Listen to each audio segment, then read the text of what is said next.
The suffocating heat of a Chicago summer pressed in on the Vieira estate, a golden prison for its newest resident. Inside, a bride of only 22 wilted in her matrimonial silk, the celebration curdling as the words that would define her life drifted from a nearby study. Psychologically, this is where the story turns dangerous. The Mafia boss pushes her away, not because he feels nothing, but because wanting her makes him lose control. And control is the only thing keeping his empire standing. She, on the other hand, is trapped between fear, survival, and a growing attachment to the very man who keeps hurting her. What makes this relationship so disturbing is that neither of them sees it for what it is at first. Not just a marriage built on power, but two damaged people slowly becoming each other's weakness. She hadn't intended to overhear them. She was simply lost in the gilded labyrinth that would now be her cage. Then Elio's voice, her groom's voice, stopped her. "I don't want her. I never have." Each word was a physical blow, shoving her back against the cold stone wall. Her intricate hairstyle suddenly felt like a concrete weight, the veil a bitter mockery. "Then, why the wedding, boss?" That was Bruno, Elio's lieutenant, asking the pivotal question. The answer was cold commerce. "Because her father owns the South Side docks." A brutal, clean transaction. Though hidden from view, Elio's face materialized in her mind.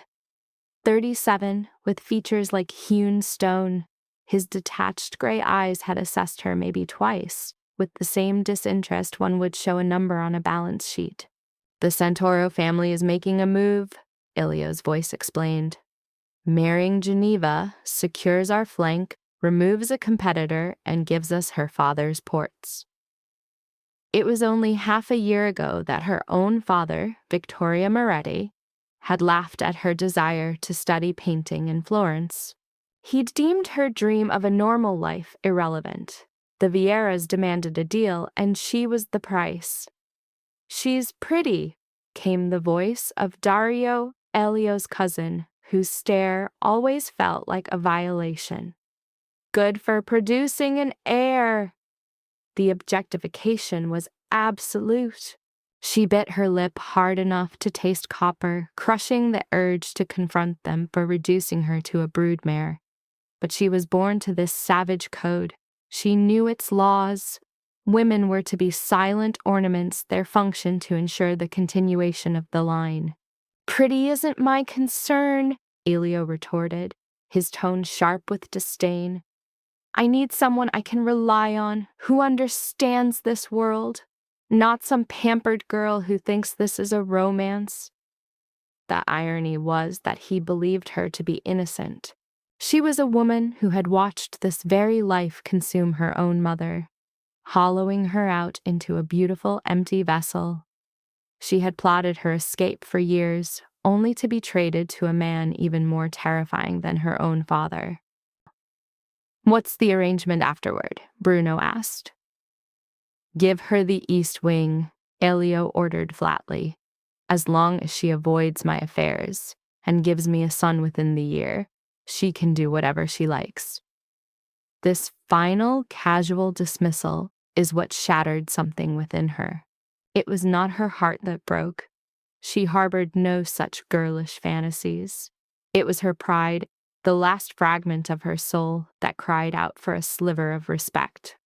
"You're a cold bastard, Elio," Dario laughed. "At least act like you want her tonight." Elio's reply was clinical. "I'll handle my responsibilities." A flat, final judgment. She didn't stay for more. She hauled up her gown and fled, the clatter of her heels on the marble like distant gunshots. Her vision swam, but she wouldn't cry here. Finding a small powder room, she shot the bolt and gripped the sink, meeting her own gaze in the mirror. The reflection was a stranger. Her makeup was a flawless mask, hiding eyes that were now vacant. Her lips were a dark stain of crimson, a bride, a pawn, a piece of a treaty. Her phone vibrated on the marble counter. It was Lena, her closest friend, the only one who understood this inherited cage.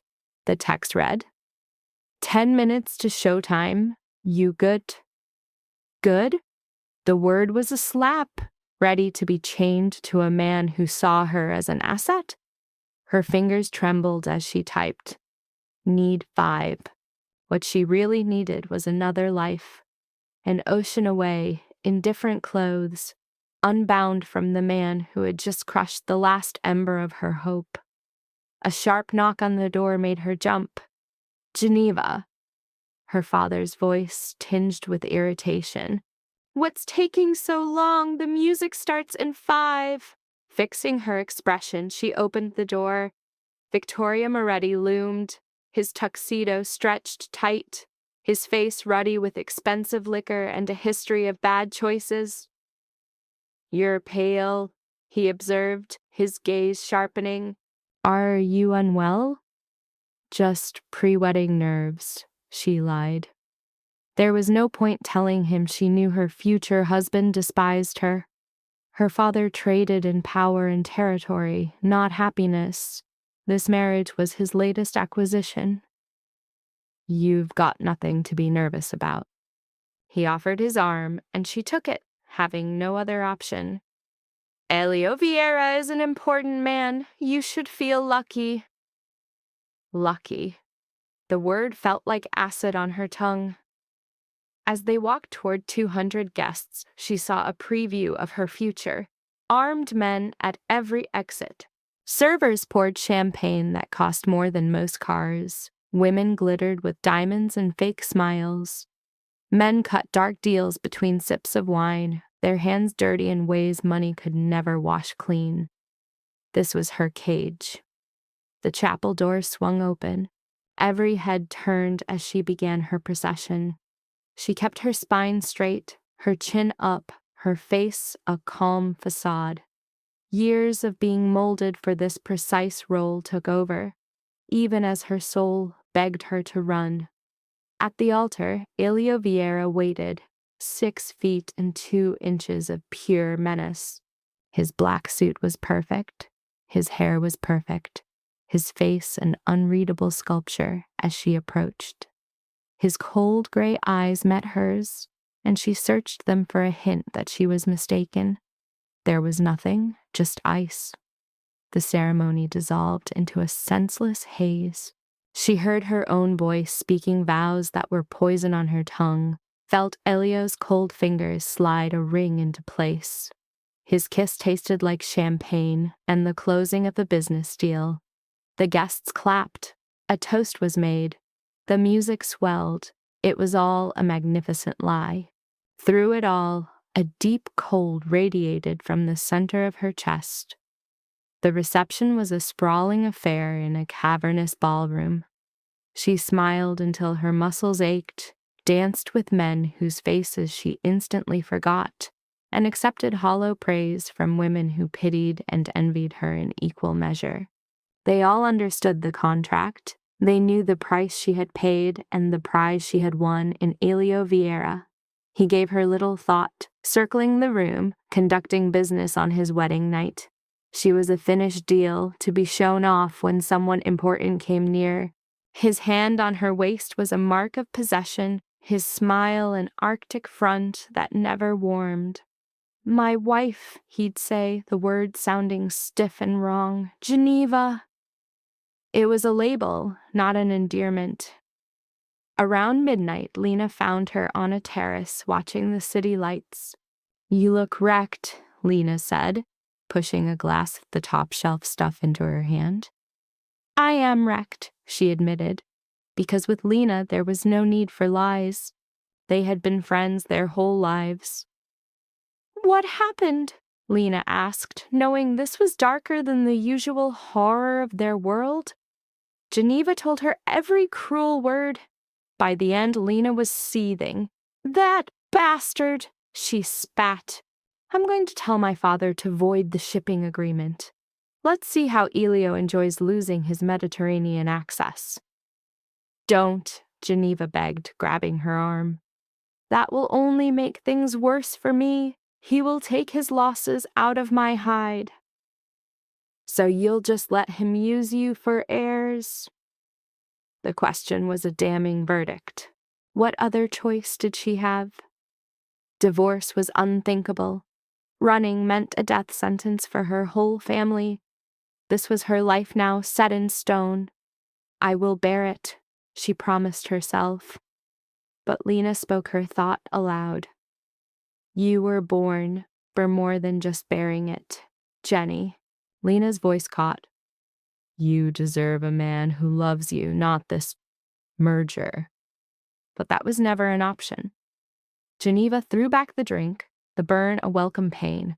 She would take the deal she was given. Safety and luxury. It had to be enough. She knew it was a lie. It would never be enough. It was simply all she had. The evening drew to a close with Elio and her being led to the master suite by a boisterous crowd of relatives who shouted crude jokes about her duty to produce a son. She smiled through it all, her face an armored mask. Finally, the door clicked shut. She was alone with her husband. Elio crossed to the bar, poured a large measure of scotch, and swallowed it neat. He poured another before speaking. The guest room is ready for you, he offered, his voice unable to hide his hope that she would go. But it is your decision. So this was the deal. He would do his part and nothing more. This was the moment she became his property, in the only way their world understood. She considered leaving, taking that last scrap of dignity with her to the guest room. But then she remembered his cold words, how he saw her as a silly, sheltered girl. A hot, defiant flame ignited inside her. I will not be leaving, she stated, her eyes locking with his. There is the matter of your heir, isn't there? The one you require this year. A flicker of something real tightened the corners of his eyes. So, you listened. His tone was flat, an assertion. Every word. Turning her back to him, her fingers found the zipper of her gown. I heard that I am unwanted, a naive outsider who cannot comprehend your life, that you will simply perform your obligation and depart. The zipper snagged. A burning wave of shame and frustration constricted her throat as her fingers struggled. Suddenly he was there, his touch moving her hands aside to work the mechanism free.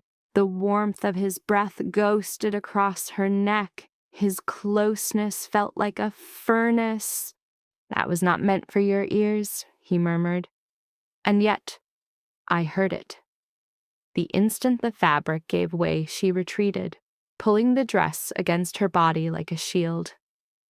Let us dispense with the pretense. This is a contract, a tactical arrangement. She disappeared into the bathroom, the sharp click of the lock echoing as she sagged against the door, finally surrendering to the tears. For 90 days, Elio and I executed a flawless choreography of strangers bound by name only. His world was the West Wing, mine, the East. Our paths never crossed at meals. We were seen together only for professional necessity, and our words were coated in the frost of polite indifference. The night we were married was precisely as he'd foretold, a sterile transaction, empty of any warmth. He was efficient, detached, and has not touched me again. I told myself it was of no importance. I painted the chasm between us as my own choice, a preference for space rather than his rejection. My existence of charity balls and art openings was, I declared, enough.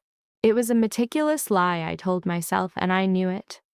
But the fiction was a balm against the sharp pain that seized me when I saw him hold a room captive with his natural power. It was simpler than admitting that for 3 months I'd been collecting unspoken truths about him. How a rare smile transformed his face, the measured elegance of his gestures, the fleeting shadow of vulnerability in his gaze when he thought no one was watching. I was falling for a man who felt nothing for me, a pathetic affliction. As the September wind cooled the Chicago streets, Bruno's presence in my wing of the house grew more frequent. Mrs. Vieira, was always his greeting, the formality a wall against my pleas to use my name. Geneva. The boss awaits your choice for the gala. Or, the boss has approved your redesign of the solarium. Or, the boss observed you were alone outside and has ordered more security. Always, the boss. Never Elio. The truth of it took a full fortnight to penetrate my denial. I was being watched. Elio had me under perpetual observation. It was more than just Bruno. It was the unseen eyes of cameras, the silent guards trailing my steps, the staff documenting my every move. The discovery should have filled me with rage. Instead, a grim irony took its place. The man who professed to want nothing to do with me tracked my existence like a prized possession. What is this fixation on my every move? I finally confronted Bruno one afternoon. His face was a study in practiced neutrality. The boss takes his duties very seriously, ma'am. And what duty is that? My safety or my availability? The bitterness in my voice was a blade. For the moment he decides to claim the air he seems so obsessed with. Something shifted behind Bruno's eyes. Mrs. Vieira, may I speak frankly? My interest stirred. I nodded for him to proceed. The boss is a complicated man, Bruno said, choosing his words with precision. But he is not the man you believe he is. My phone buzzed before I could question him further, Lena confirming our lunch. The venue was neutral territory, a place owned by a family with no allegiance to any power. Lena was already there when I arrived, her guards at a nearby table, their eyes sweeping the room in a practiced rhythm. You look exhausted, she observed as I sat. Are you getting any sleep? Barely. The bed had become a vast, empty expanse, mocking the peace I should have felt in Elio's absence. So he's still keeping you at arm's length? I just nodded, letting the menu obscure my face. Complete silence except when his trophy wife is needed for a photograph. Men are fools, Lena sighed, motioning for a server. Especially ours. They think feeling anything makes them weak. It isn't about feelings, I murmured. He simply does not want me. He made that painfully clear before the wedding. Once the wine was poured, Lena leaned in, her voice low. Can I tell you what my father's been hearing? I consented, though a part of me dreaded it. The Santoro family is making plays, she whispered. Buying politicians, bribing cops, cementing their hold on the north side. My father thinks they're preparing for war. The Santoros, our rivals, the entire purpose of my union with Elio. Their domain bordered ours, a tense peace that had held for years, a fire perpetually at the verge of igniting. And what has that to do with me? I asked, a cold dread coiling in my gut. They see you as his weakness, Lena said, her words blunt. The single asset he values more than his kingdom. To hurt you is to strike at him. That's ridiculous. I mean nothing to him. Are you sure? One of Lena's eyebrows lifted. My father says Elio has been fixated on your safety since day one. He tripled your detail, installed a new camera system, and personally approves anyone who gets within 50 feet of you. My conversation with Bruno suddenly clicked into place with horrifying clarity. His duties are very serious. He is protecting an investment, I argued. An attack on his wife makes him look weak. Keep believing that if it helps you, Lena replied, her expression telling me she knew better. Maybe it's time to watch what he does, not what he says. For the rest of lunch, we retreated to safer ground.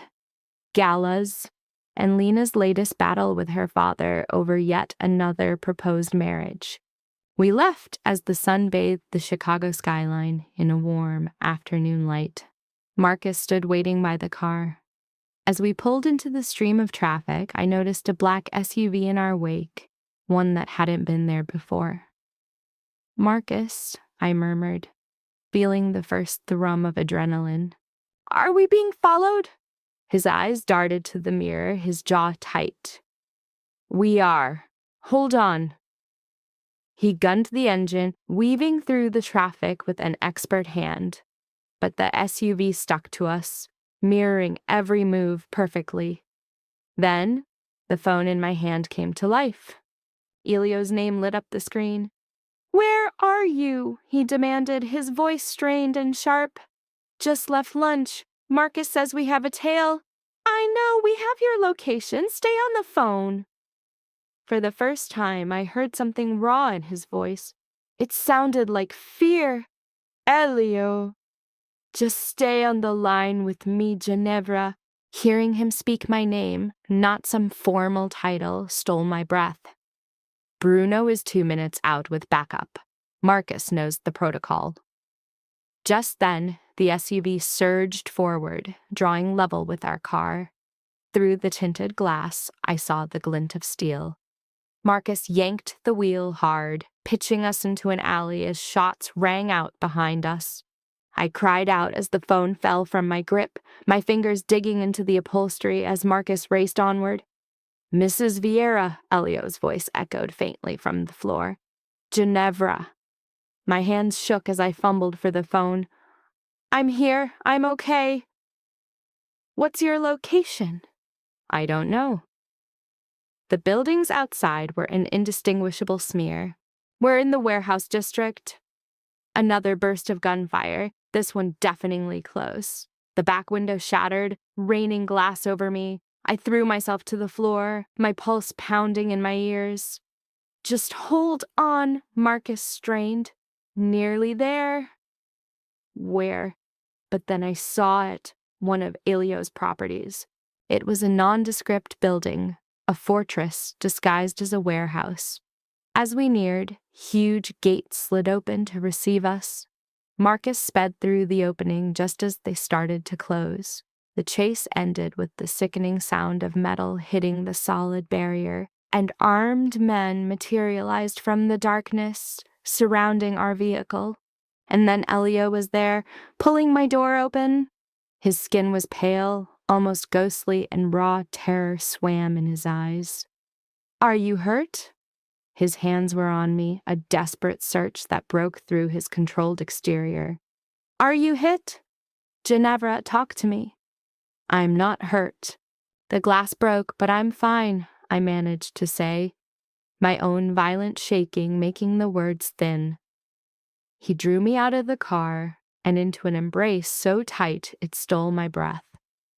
I felt his heart hammering against my own. He was trembling. "Thank God." The words were a prayer breathed into my hair. "When the tracker went off course." He didn't need to finish the thought. I knew.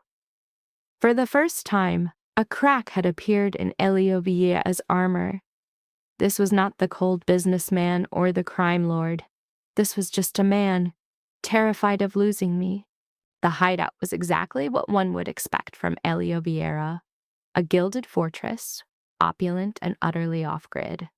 Vast panes of armored glass overlooked the Chicago River, casting light upon marble floors, where silent guards stood watch over every entry. Its security could challenge a federal installation. This was just another lavish cage, much like his main estate. Only now the formidable Elio was locked inside it with her. "You'll stay here until the threat is gone," he declared, his pacing that of a trapped beast. Shirt sleeves rolled high on his thick forearms. His normally perfect hair was a mess from where he'd anxiously raked his fingers through it. "Bruno's getting our people ready. The Santoro family will pay for this." She merely watched him from the couch, a tremor still running through her. This wasn't the man she'd married. This Elio was fraying at the edges. "How long?" she whispered. "As long as it takes."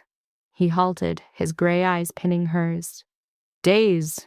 Weeks until I am 100% sure you're out of harm's way. So, I'm your prisoner again. A muscle in his jaw jumped. You are protected. There is a vast difference. A dangerous flicker lit his eyes as he crossed to the bar, pouring one scotch for him and another for her. He brought the tumbler to her, forcing it into her grasp. Drink, he commanded. You can't stop shaking, he wasn't wrong. Her hands trembled so badly the amber liquid sloshed over the rim. The adrenaline was fading, leaving only the sick tremor of a brush with death. They were shooting at me, she breathed, with real bullets. I know. Elio sank onto the cushion beside her, closer than he'd been since their wedding day. Close enough to smell his cologne, to see the sinew in his jaw tense. This is on me. She looked at him astonished. Your fault. I should have seen this coming, he said, his voice grating as his hands balled into fists. The Santoros have been testing us for months. His confession of blame hardens into a need for control, more security, which she instantly decries as another form of confinement. She defends her own autonomy against his possessive impulse, a claim he cannot deny as his voice falters beneath the weight of his own failure. He uses the title wife as his reason, a term made meaningless by 3 months of deliberate detachment. Her pointed question lays bare his hypocrisy, reframing his past coldness as proof she was never his partner, but a calculated piece in his overarching strategy. His shocked stillness shows her accusation has landed. Buoyed by the alcohol, she reveals the true source of her hurt, a memory from their wedding. She recalls his conversation with Bruno and Dario, where he described her not as his bride, but as a dependable asset. The color drains from his face, confirming her story. She holds his gaze, her own anguish on full display, and redefines his current anxiety as the mere safeguarding of an investment. The charge hits its target, compelling him to physically recoil from the clash, his body stiff with unvoiced conflict. A heavy silence stretches between them, finally fractured by his offer to explain his deeper reasoning. The vulnerability in his voice elicits a cautious reply from her. When he at last turns to meet her eyes, the raw feeling he shows is a stunning break from his typical stoicism. The perfectly crafted facade of detachment crumbles, showing pure agony beneath. His admission is an incredible reversal of his dominant persona.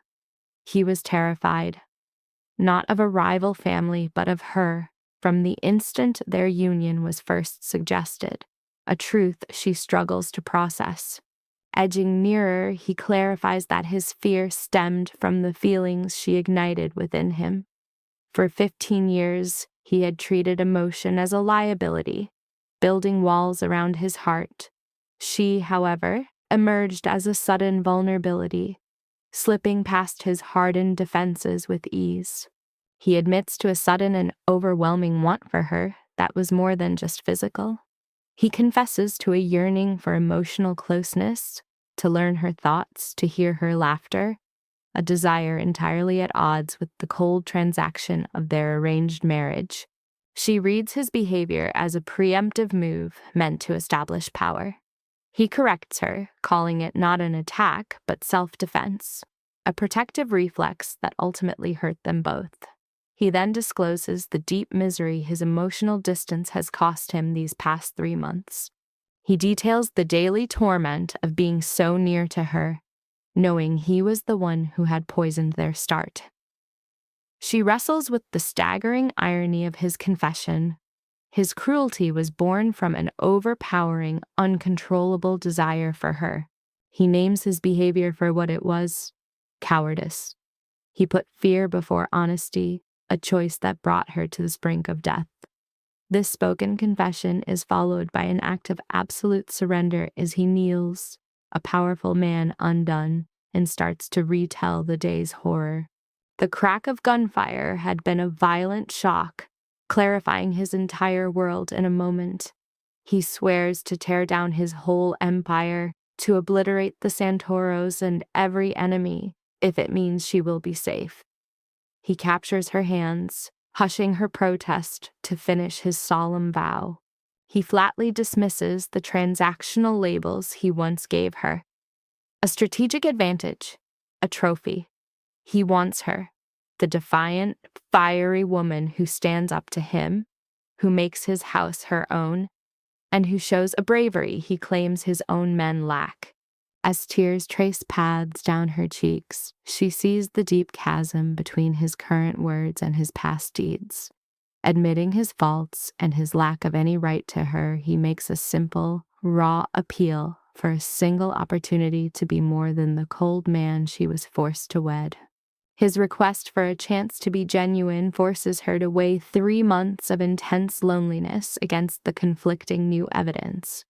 Bruno's enigmatic warning echoes in her mind, along with the fresh memory of his panic and his extreme actions to protect her after the attack.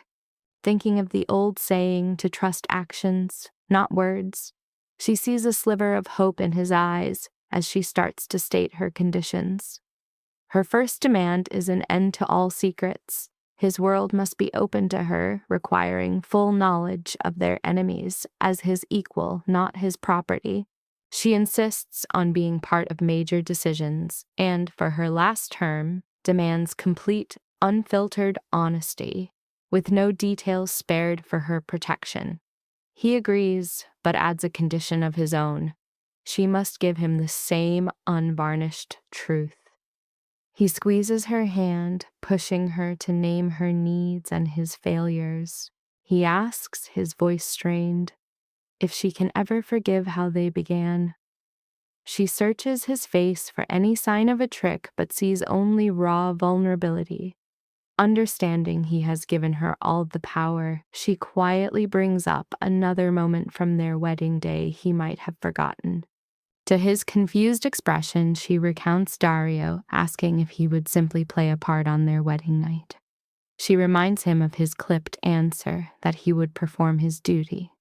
The memory clearly stings him, but before he can respond, she reaches up to touch his face, her gesture signaling a new understanding. As her palm cups his cheek, she offers her conclusion. His coldness that night was a fabrication, a lie he told both his men and himself. She tells him his touch had not been detached or dutiful, but filled with a painful, tightly leashed control. His eyes widen as they share a moment of mutual recognition.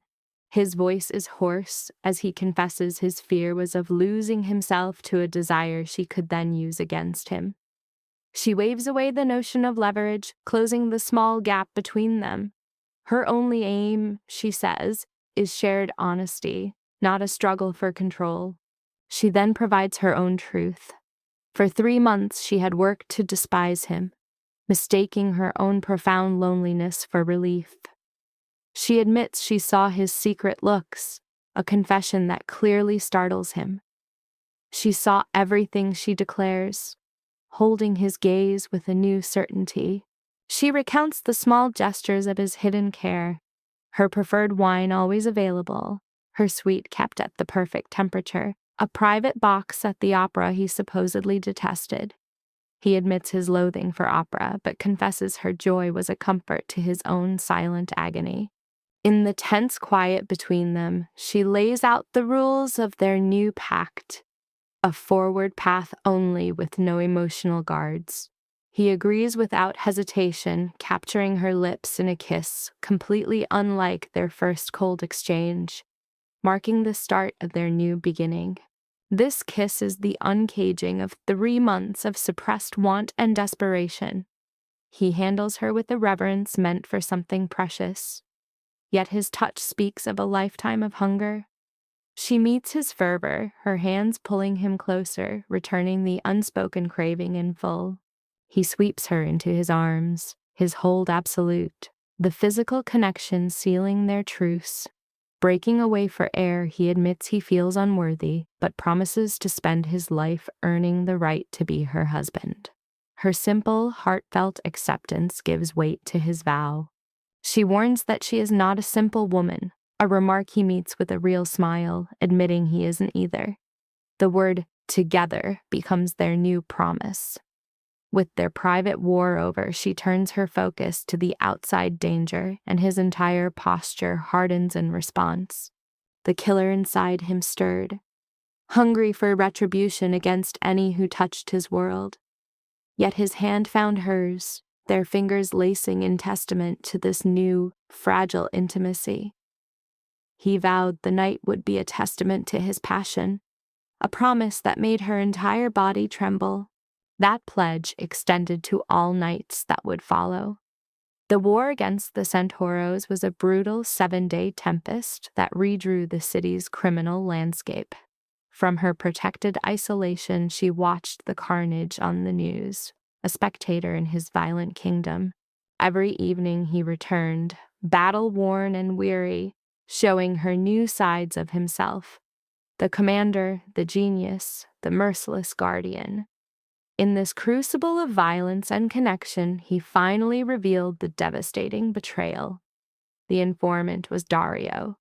While she dressed his injuries the fourth night, he spoke of the treachery in a voice empty of all feeling.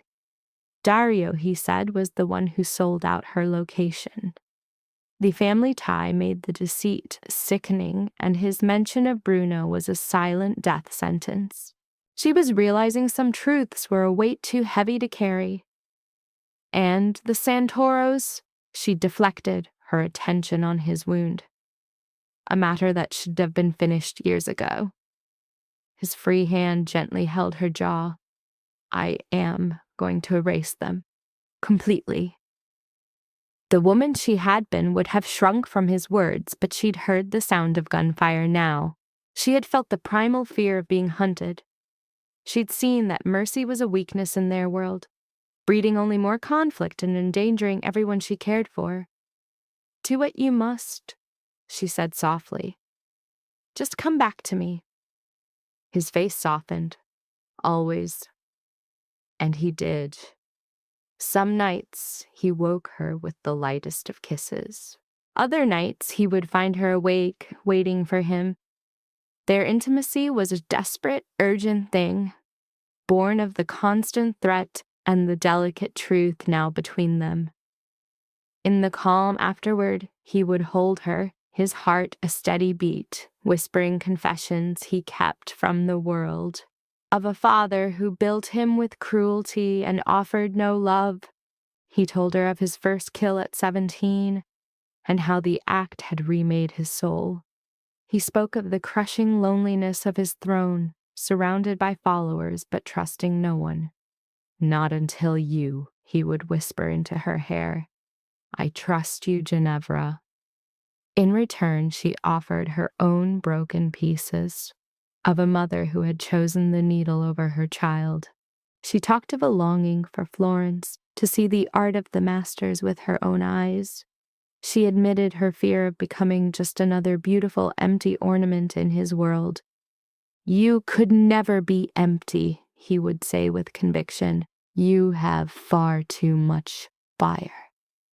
On the 7th day, Bruno came to their haven with news. It's done, boss, he stated, his face grave. Antonio Santoro and his sons are gone. Their people are scattered or have sworn fealty. She searched Elio's expression for any hint of regret and saw only the cold certainty of his victory. And Dario? He asked. Dealt with. Bruno's eyes flicked to her. Should I? Geneva knows. Elio's words were sharp and final. She knows everything. A hint of admiration crossed Bruno's rugged face. Well then, Mrs. Vieira, your husband just dismantled an entire family in less than a week. The others are spooked. The Vieira name is more powerful than ever. But what did it cost? She asked quietly. 37 of their men are dead, Bruno answered. We have 12 wounded, 3 killed. It could have been much worse. 3 of their own families were now grieving. 3 women were widows. So many children would grow up without a father. The reality of it settled on her like a shroud. "I need to see them," she said suddenly. "The families of our men who died."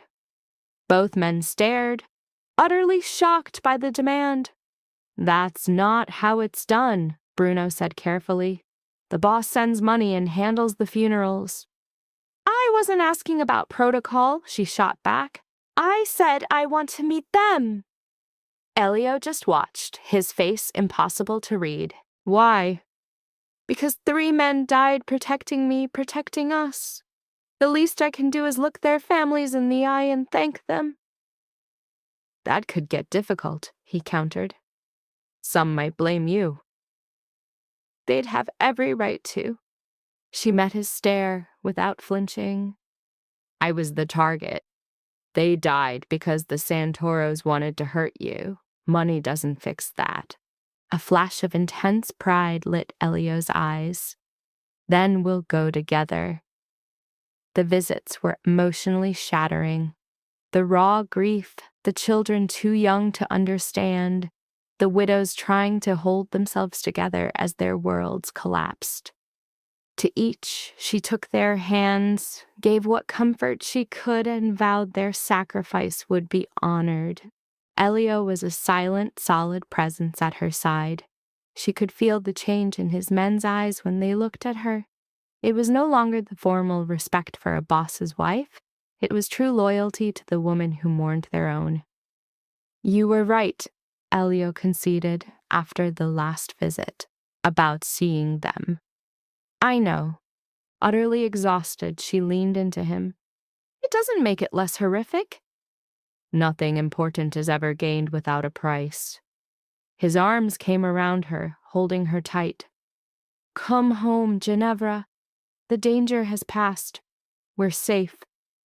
Home." For 3 months, the mansion had been her gilded cage. But now, with Elio, it could be different. "I have one term," she stated, her voice unwavering. "Anything. No more divided territories, a single room, one life, shared. Every wall between us must fall." He recoiled slightly, his eyes scanning her face, where fragile hope fought against raw desire. "You're speaking of the master suite?" "I am speaking of a new creation," she corrected. "Neither your ground nor mine. It will be ours." In that charged silence, he finally saw the truth. The south wing came to mind, a cloistered section of the estate, left sleeping for decades, that held the most sweeping views and promised utter solitude. "Then that is where we shall begin."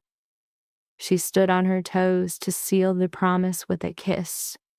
That evening, the south wing of the Vieira estate was reborn as their entire world.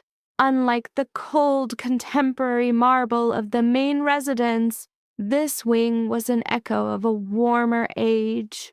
Elaborate moldings, original hardwood floors, and a massive fireplace in what would be their bedroom. "My grandmother's rooms," Elio murmured as they moved through the dust-covered spaces. "She died when I was 12.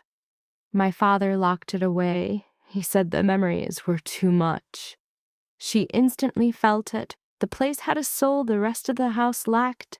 You could feel that a woman had poured her heart into this wing, making it a home rather than a showpiece. "Tell me about her," she whispered, her hand tracing the carvings on the mantel. "She was the only source of warmth in my father's life," Elio said quietly. "The only one he ever smiled for. After she died, he became colder and started turning me into the man he needed me to be. What would she have thought of me?" The question that lived constantly in her mind finally came out. Elio's hand covered hers, strong and warm. "She'd have loved you. She always told me I needed someone strong enough to fight me, but gentle enough to remind me I'm still human." I'm not sure there's much gentleness left. You're gentle where it matters. His other hand came to rest on her chest, over her heart. In here. For the next 2 weeks, they poured new life into the South Wing. Workers were everywhere, marrying modern amenities with the wing's classic soul. She chose fabrics. He planned security. They argued about paint colors and made love on dusty drop cloths after the crews left. It was all so wonderfully normal, so deeply domestic, and so alien to both their lives, and she treasured every second. The bed is being delivered tomorrow, Elio said one night, sharing a bottle of wine in their unfinished bedroom. About time. Warmed by the wine, she leaned against him, content. I'm sick of the guest room.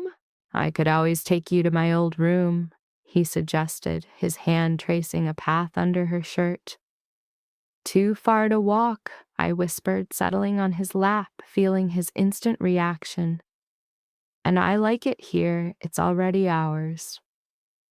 Everything I have is ours, he breathed, his lips against my neck.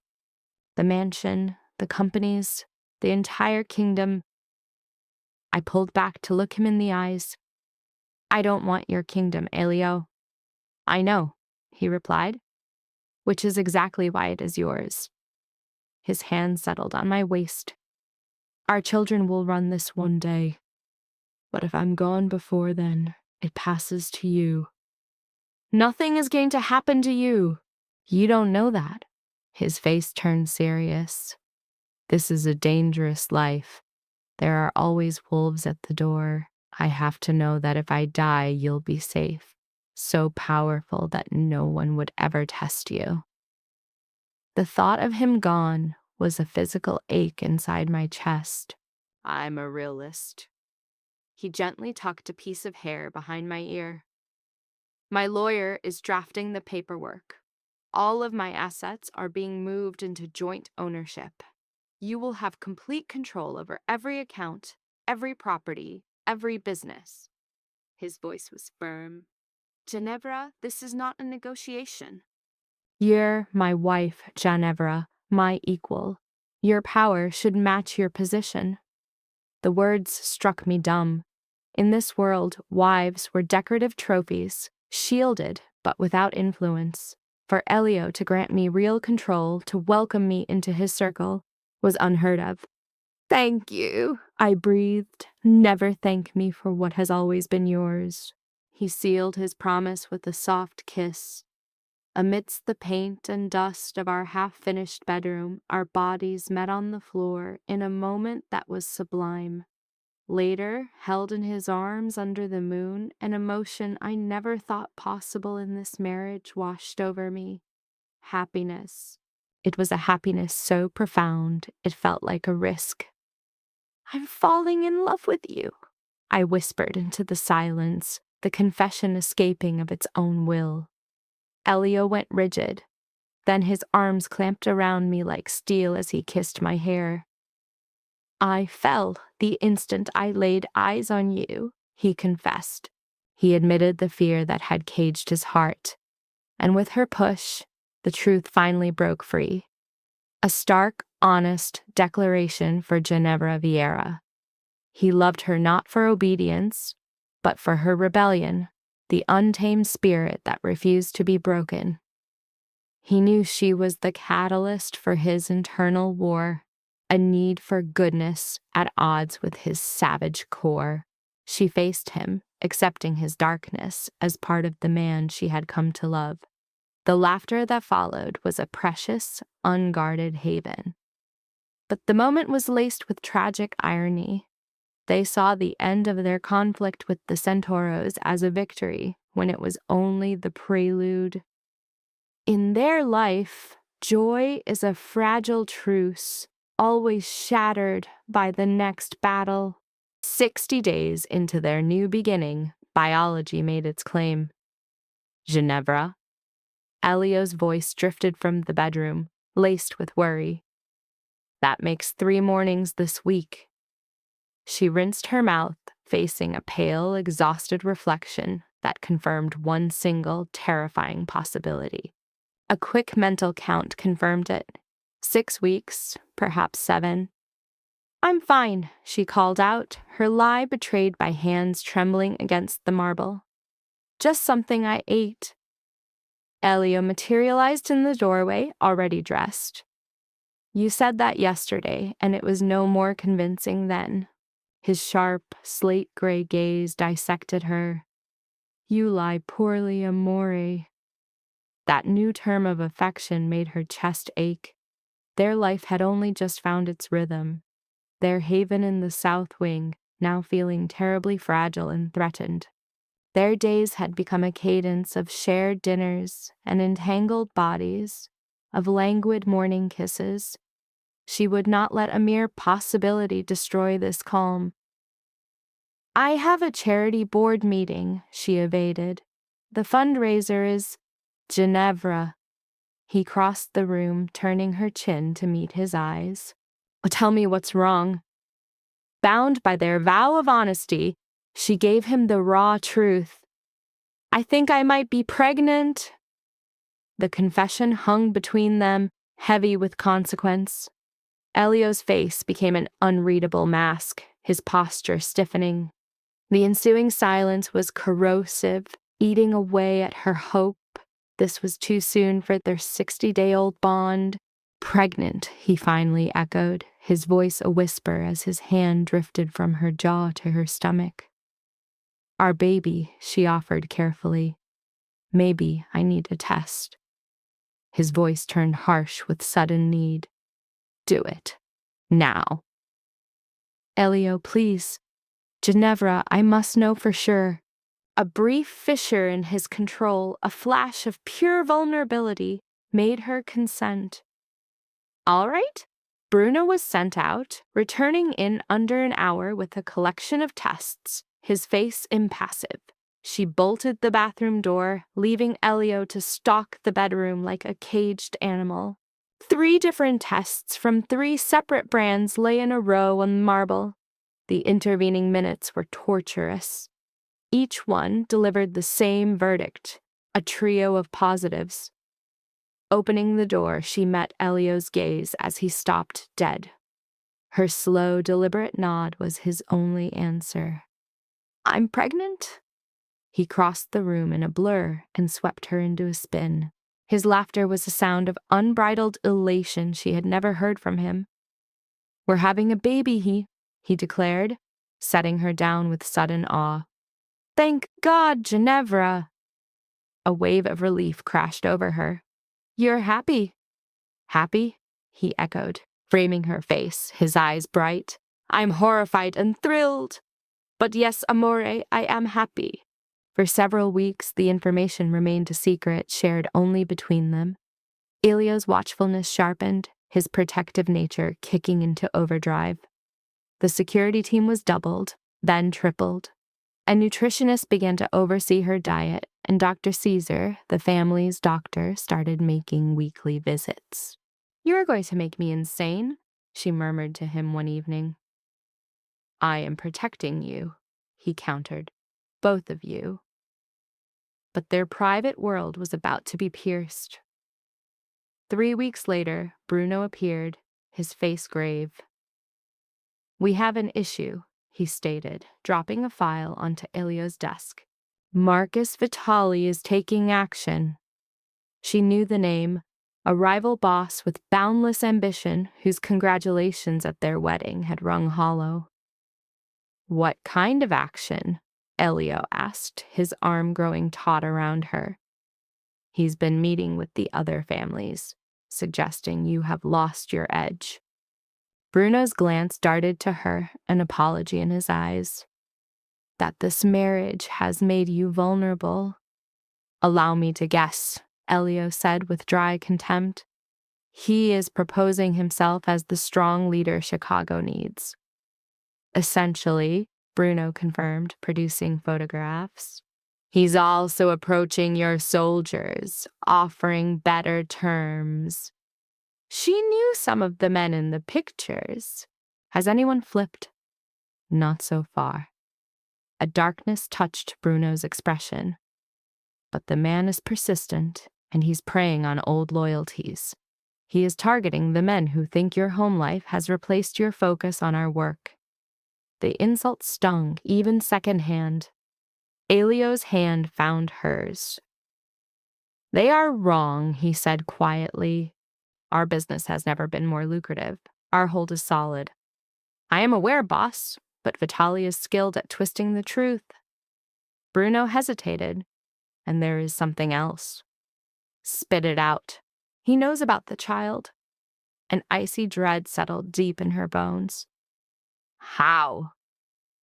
The source is unknown.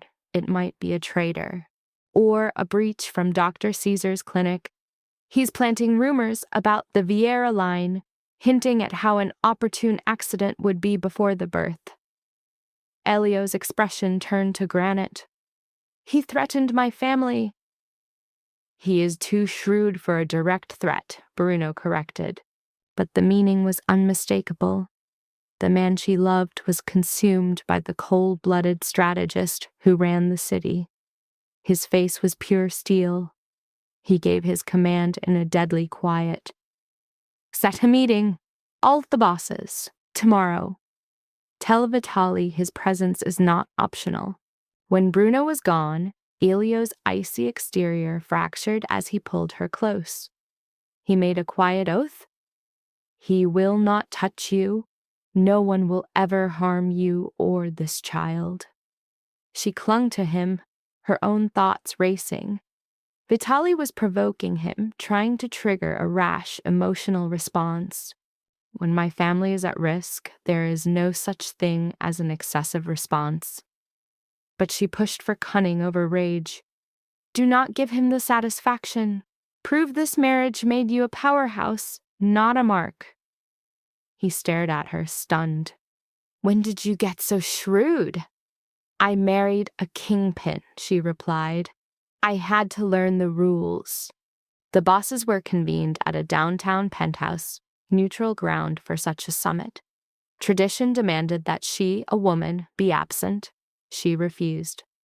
If they claim I am the source of your weakness, she challenged, defying patriarchal rules, then they need to see that I am a strength, not a liability. Elio was torn, his need to protect her warring with her flawless reasoning. Fine, he finally agreed. You will stay by my side, but Vitali is mine.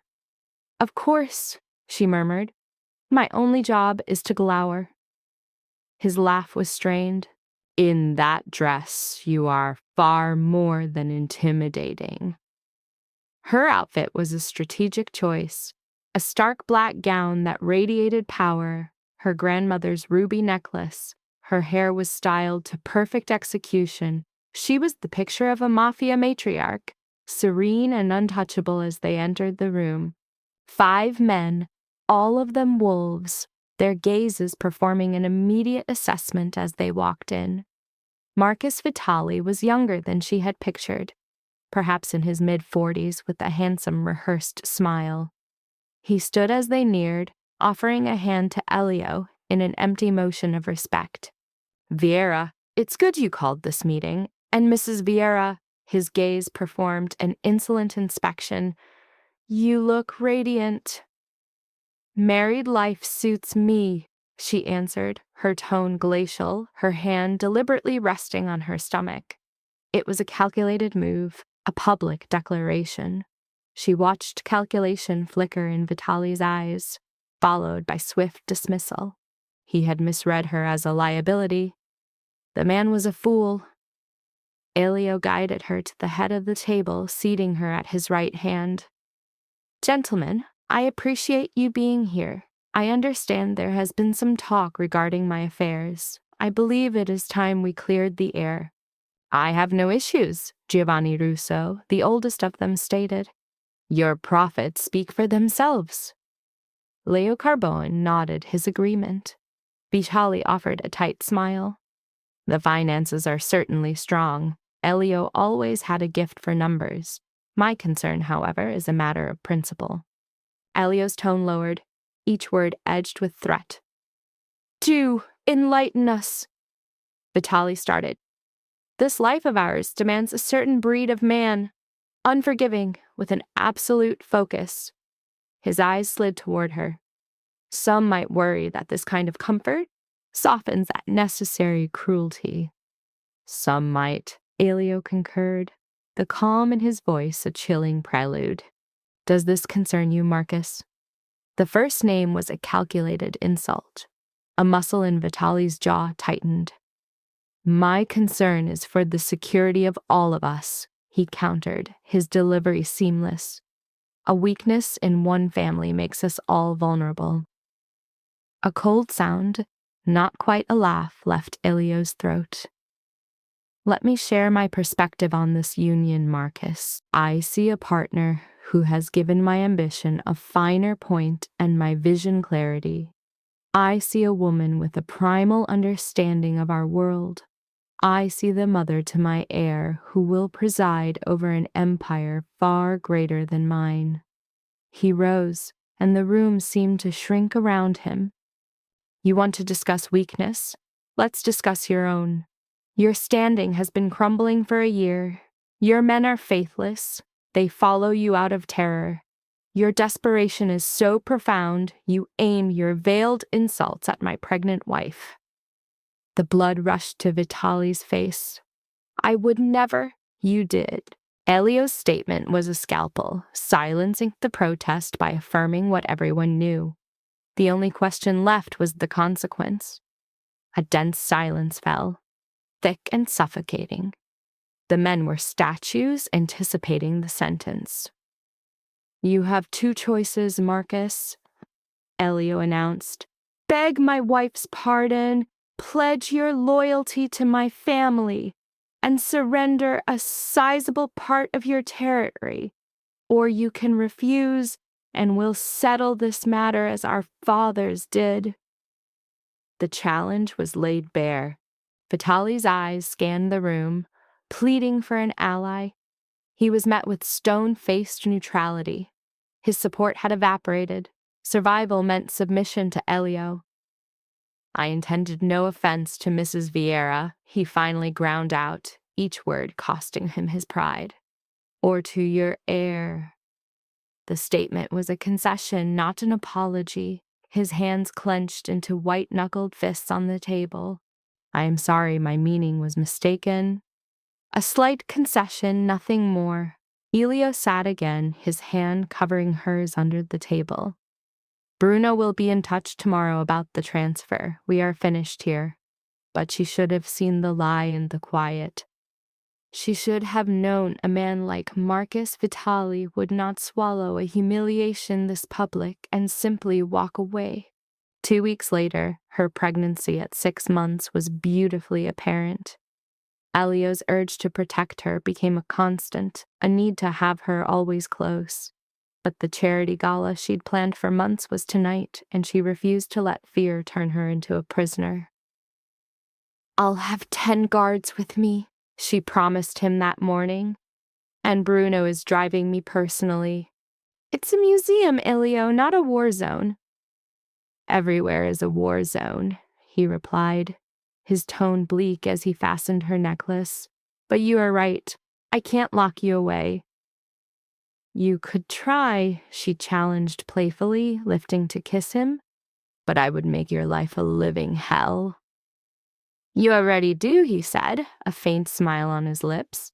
Call me when you arrive, when you leave, and on the hour every hour. The gala was a spectacle of wealth, the museum remade with flowers and sculpted light. She navigated Chicago's high society, most of whom now accepted her as Elio's wife. She spoke of art and charity as her protection team formed an invisible perimeter. Deep in conversation over a new scholarship, Bruno appeared at her side, his face a pale mask. Mrs. Vieira. We need to leave, right now. The raw dread in his tone was a shock of ice in her veins. What is it? The dawn. There was an incident. Her world tilted on its axis. What kind of incident? Not here. Bruno's hand guided her firmly toward the doors. I'll explain in the car. The drive home was the longest, most agonizing journey of her life. Bruno's report was clipped and professional, but his words painted a horrifying picture. Vitali had not folded. He had plotted something much bigger, a play to kill Elio and seize control of the entire Vieira syndicate. He faked a meeting about the territory handover and ambushed Elio with more than a dozen men. "How bad is he?" she breathed, her hands instinctively shielding her belly.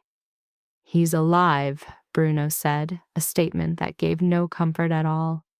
"Dr. Caesar is with him." The house was a scene of controlled chaos. Men with guns stood at every doorway. The staff drifted like ghosts with terrified faces. She moved as fast as she could down the hall, pulled by the sound of urgent voices from their room. Elio was on their bed, his shirt cut away, while Dr. Caesar worked feverishly on his shoulder. The amount of blood was staggering, soaking the sheets and coating the doctor's gloves. "Elio," she choked out his name on a sob. His eyes flickered open, locking with hers. "Jane, you're supposed to be at the gala." "And you're not supposed to be shot," she countered, rushing to him. Her hands trembled as she clasped his, feeling the wet heat of his own blood. "Who did this?" "Vitali," he spat, the name like venom. "The bastard had 12 men. I only had 4. "Where is he now?" she demanded of Bruno. "He's gone to ground," Bruno answered, his voice somber. "But we are already hunting him." The doctor looked over. "Mrs. Vieira, please, I need room." "I'm not leaving his side." "Geneva." Elio tried to push himself up, but a grimace of pain halted him. "The baby's fine," she said quickly. "You're not." "What's the verdict, doctor?" "The bullet went straight through," Dr. Caesar reported, turning back to his work. "No major arteries hit. He needs rest and antibiotics, but he'll live." The relief that washed over her almost made her knees buckle. "Thank God." "Not God," Elio corrected, his voice tight with pain but steady. "Bruno? He drove like a demon to get me back." As the hours passed, the full story took shape. Vitali's ambush was perfectly laid, but he'd underestimated Elio's will to fight and Bruno's skill. They had fought their way out, but Elio had taken a bullet in the process. Vitali and his core crew had vanished like ghosts. Every known associate, safe house, and legitimate business was empty. "He's completely off the grid," Bruno informed her that night while Elio was sedated. "But he can't run. The word is out. Every family, every contact knows Marcus Vitali is a dead man walking." She kept watch by Elio's bed, holding his hand, listening to him breathe. The terror of seeing him wounded had crystallized into something cold and sharp. "I want to be part of finding him," she announced, her voice quiet but firm. Bruno's look was severe. "Mrs. Vieira, your husband would never forgive me if I put you in harm's way." She held his stare, unblinking. While Elio was down, someone else had to lead. As he started to object, mentioning her condition, she cut him off. She was the Don's wife, and that made her the one in charge now. Turning to the window, she gave her first order. "Have the lieutenants here tomorrow morning." These men were about to learn precisely who their boss had married. She saw the doubt in Bruno's eyes, but also the beginning of respect. He consented to call the meeting. The next morning, 10 of Elio's top captains assembled. When she walked in, their disbelief was a tangible thing in the air. A pregnant woman, thinking she could lead them. "Gentlemen," she started, taking Elio's chair at the head of the table. "You know my husband is recuperating. Until he is back on his feet, I will be leading the hunt for Marcus Vitali." One of them, probably Tony, spoke up. With all due respect, Mrs. Vieira, this is men's business. This is family business, she cut him off. And I am the family. Bruno, report what we know of Vitali's location.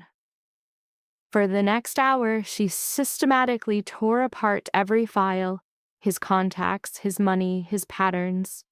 She fired off questions, probing for any weakness. She watched their doubt slowly give way to a grudging respect. He has a sister, she said, thinking out loud. Single, lives by herself in Lincoln Park. Any contact? Bruno confirmed they were watching the place, but it was quiet.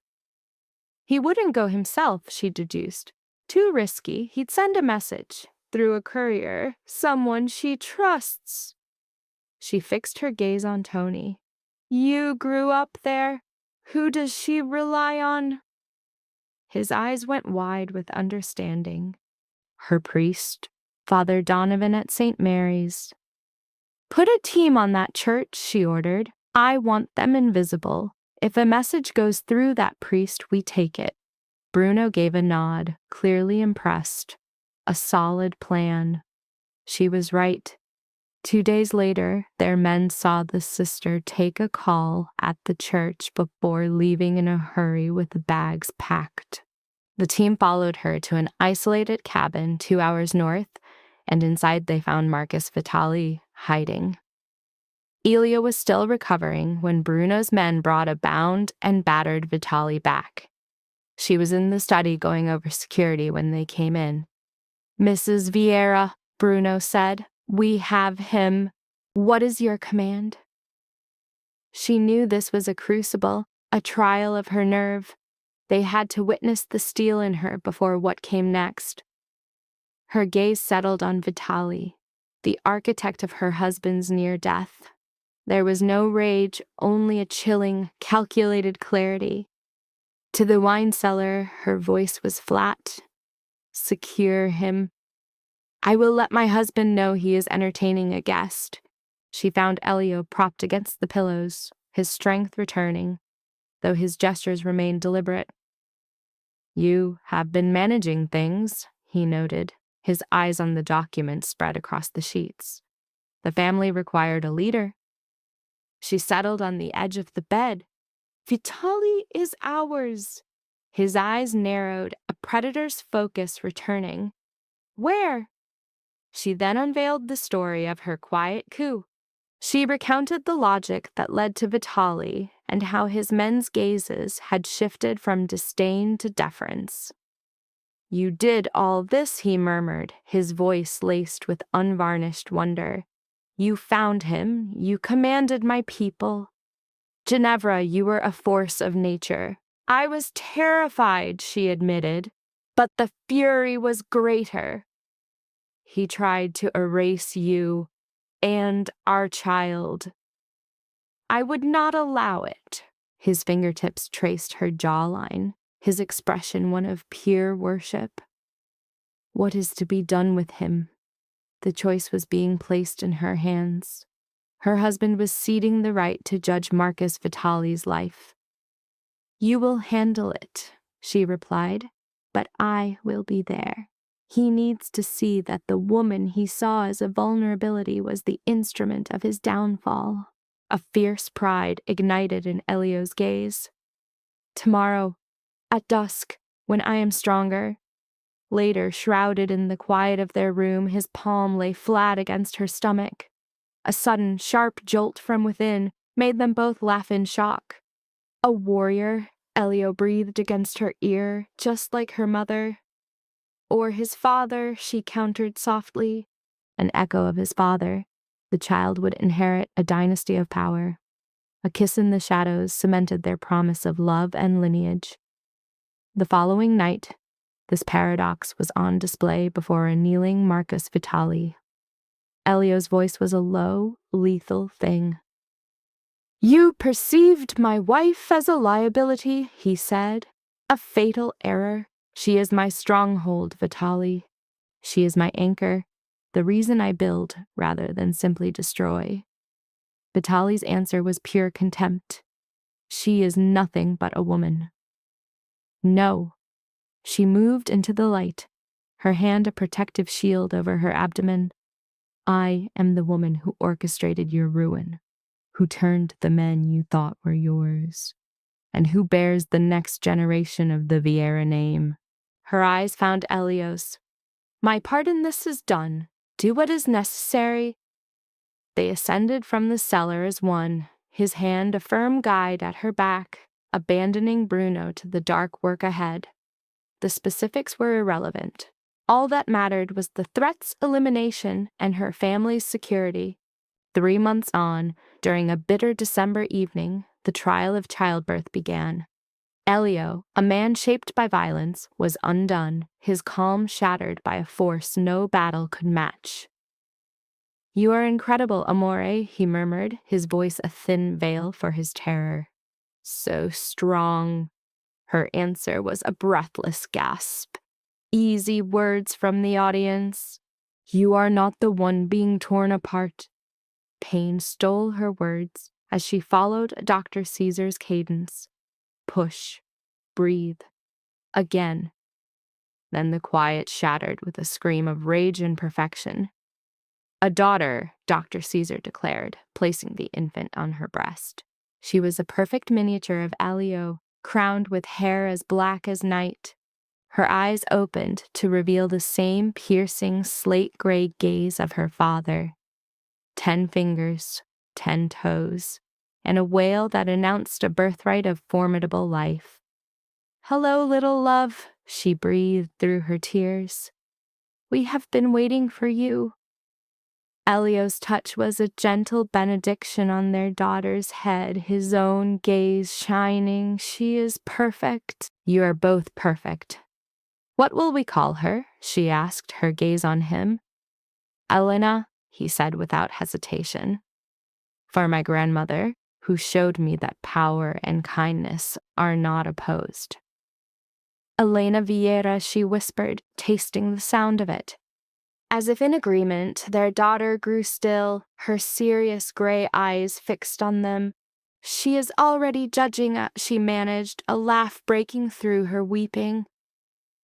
An observant child, Elio whispered, kissing her. Like her mother. Later, as Elena slept against her chest, she traced the violent path that had somehow led them to this absolute peace. She followed the story's thread. The contempt before their vows, the bloodshed that bound them, the war with Vitali that hardened their union, and then Elena, the physical embodiment of everything they had built. Do you remember what you said on our wedding day? She asked softly. That I was merely a business arrangement? His embrace constricted. The biggest lie I ever told, and the one I most regret. Mine as well, she confessed, because I accepted it as truth. She had viewed her part as a duty, a role with no inherent value. And now, he began quietly, she looked from their daughter to her husband. Now I understand. You kept your distance not to reject me, but to defend yourself from needing me. I frightened you. You still do, he admitted. The hold you have on me, the lengths I would go for you, it is a terrifying power. Good, she answered, kissing him. Because you terrify me as well. This reality surpassed any dream. Elena stirred, and they watched her, mesmerized. She saved us, Elio whispered. Or you did, by giving me a cause to be a better man. We saved each other, she amended. That is what family does. In that crystalline moment, she realized her life had been a long-plotted escape from the very world she now ruled. She had always mistaken freedom for a retreat, a flight from Bedlam. The deepest irony was learning that real sovereignty was found by carving a space within the hurricane, beside someone who saw her strength not as a thing to be smothered, but a blaze to be fed. He loved her for her flame. She had once thought herself shackled to a beast, but she had learned that monsters are simply men who were never offered a reason for their own soul to awaken. Ultimately, she became the catalyst for Elio's humanity, just as he, in turn, became the anchor for her own.